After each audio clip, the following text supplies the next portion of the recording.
Japanese Prime Minister Shinzo Abe has expressed deep repentance over Japan's role in World War II, during an historic address to the U.S. Congress. He offered his profound respect and eternal condolences for U.S. soldiers who died in the conflict. Mr. Abe was on a state visit to the U.S. to discuss a wide-ranging trans-Pacific trade deal.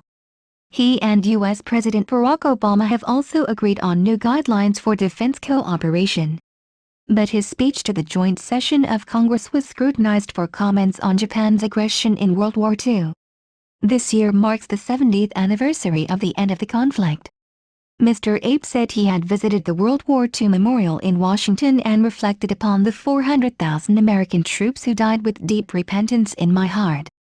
My dear friends, on behalf of Japan and the Japanese people, I offer with profound respect my eternal condolences to the souls of all American people that were lost during World War II, he said, to warm applause. Mr. Abe also acknowledged that Japan had brought suffering to the peoples in Asian countries, adding, "We must not avert our eyes from that."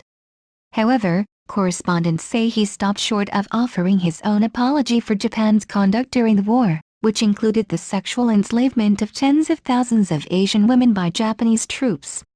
In the audience was Lee Young-soo, one of thousands of Korean women forced into Japanese military brothels during the war.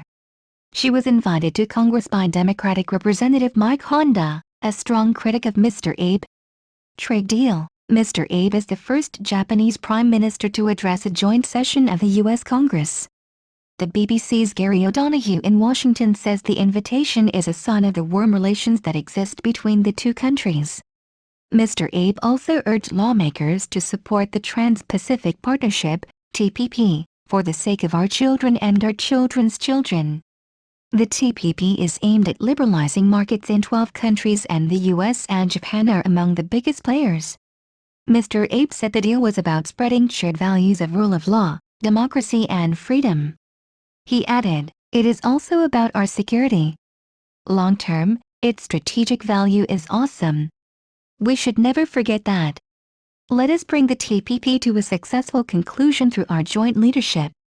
The U.S. and Japan recently agreed on new defense guidelines that clarify U.S. commitments on Japan's security. Mr. Obama has said the security treaty covers all territories under Tokyo's administration, including islands in the East China Sea which China also claims.